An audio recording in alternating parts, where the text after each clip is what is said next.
Hello friends, welcome to Nafsheer kitchen. Evening time snacks లాగా ఈజీగా చేసుకునే స్నాక్స్ ఐటమ్ అండి బొరుగులు మిక్చరు. ఎలా తయారు చేయాలో చూద్దాం. ముందుగా నేనైతే ఒక సర్వింగ్ బౌల్ తీసుకున్నానండి. 1 కప్పు వరకు బొరుగులు అయితే తీసుకున్నాను. నేను చూపించే క్వాంటిటీని బట్టి మీరు ఎక్కువ కావాలనుకుంటే డబల్గా చేసుకోవచ్చండి. 1 కప్పు వరకు బొరుగులు అయితే తీసుకున్నాను. మరమరాలు అంటారు కదా, అది 1/2 కప్పు వరకు స్వీట్ కార్న్ అండి. ఇవి ముందుగా ఉడికించి పెట్టుకున్నాను. ఈ స్వీట్ కార్న్ అయితే 1/2 కప్పు వరకు తీసుకుంటున్నాను. ఇందులో వేసేసి తర్వాత 1/2 కప్ వరకు సన్నగా కట్ చేసుకున్న కీర దోసకాయ అంటారు కదండి, అది కీర తీసుకున్నాను.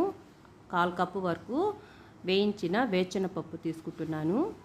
అలాగే 1/4 కప్పు వరకు సన్నగా కట్ చేసిన ఉల్లిపాయ తరుగు, అలాగే సన్నగా కట్ చేసి పెట్టుకున్న టమాటా ముక్కలు కూడా 1/4 కప్పు వరకు తీసేసుకుని 1 స్పూన్ వరకు చాట్ మసాలా, 1 టీ స్పూన్ వరకు రెడ్ చిల్లీ పౌడర్, అలాగే 1/4 స్పూన్ వరకు సాల్ట్ వేసేసి అంతా బాగా కలిసే విధంగా మనం దీన్ని కలుపుకోవాలి.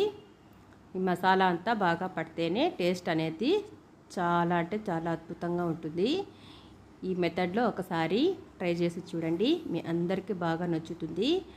మీరు కనుక చేసినట్లయితే మీకు ఎలా వచ్చిందో కామెంట్ ద్వారా తెలియజేయండి.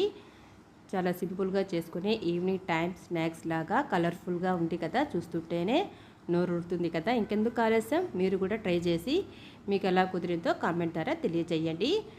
నా వీడియో కనుక నచ్చినట్లయితే తప్పకుండా లైక్, షేర్, సబ్స్క్రైబ్ చేయండి. పక్కనే ఉన్న బెల్ ఐకాన్ను క్లిక్ చేయండి. అప్పుడే నేను అప్లోడ్ చేసే కొత్త వీడియో నోటిఫికేషన్ ద్వారా మీరు చూడగలరు. ఇంతే ఫ్రెండ్స్, చాలా ఈజీగా చేసుకునే మరమరాల మిక్చర్ అయితే రెడీ అయిపోయింది.